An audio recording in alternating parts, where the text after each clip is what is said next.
Okay, so today's question is, I have hypoglycemia. How could this be impacting my fertility? Hey there, welcome to Ask the Fertility Experts, a daily Q&A show where we'll be answering your fertility questions. I'm Sarah Clark, founder of Fab Fertile.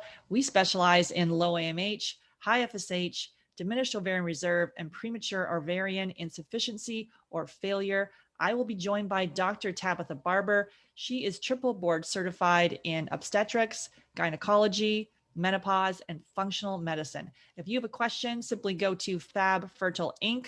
on Instagram, leave me a DM and drop your question there, and we will answer your question on an upcoming show. That's Fab Fertile Inc. on Instagram. Take care.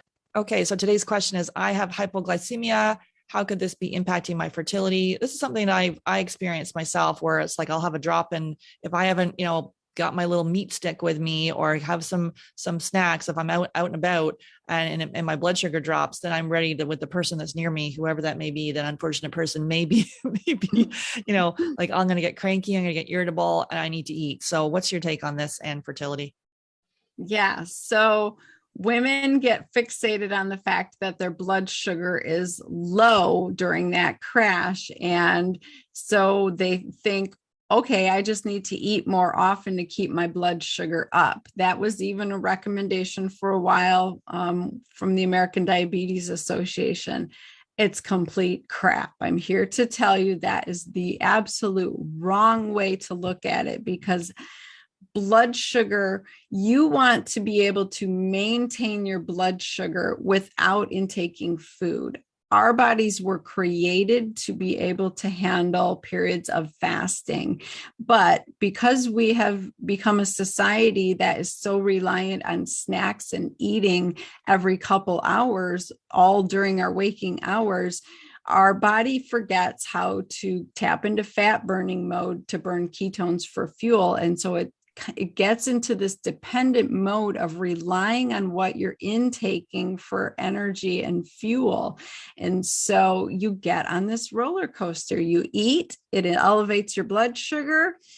Your pancreas produces insulin. Insulin comes out and takes care of the blood sugar. And if you don't go out and run 3 miles or do something majorly productive, it doesn't have anywhere to use that blood sugar. And so it stores it as fat, and that drops your blood sugar. And then you feel hangry. And so you eat again. And so you get into this cycle where the blood sugar is up, it's down, it's up, it's down, because insulin is doing its job storing that sugar as fat.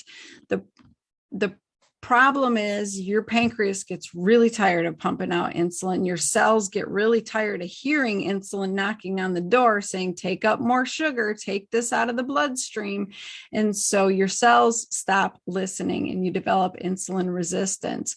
And so then you have to make more insulin just to send the same signal to the cells, because they're not listening anymore. And that can push you down the path of insulin resistance, PCOS, prediabetes, and diabetes.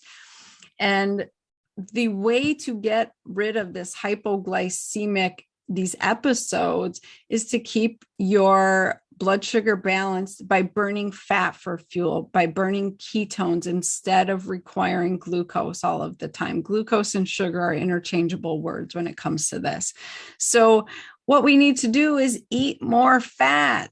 Fat keeps us satiated. It helps us feel full longer. It keeps your blood sugar balanced, and you need healthy proteins. So when you are starting to feel hangry, go for nuts and seeds, go for an avocado, go for some MCT oil. You can even get it in a little chew. Get something that's going to help you burn ketones instead of glucose. That is the only way to get off of that roller coaster. And I want you to wrap your mind around the fact that it's not the hypoglycemia that's the problem. Even though that's the symptom, it feels like crap when your blood sugar drops. The problem was the elevated blood sugar before that and the dysfunction of that. Thanks so much for being here. If you've got a question that you want answered, simply go to Fab Fertile Inc. on Instagram, send me a DM, and we will answer your question on an upcoming show. That's Fab Fertile Inc. and send me a DM. And please refer to our disclaimer below. Take care.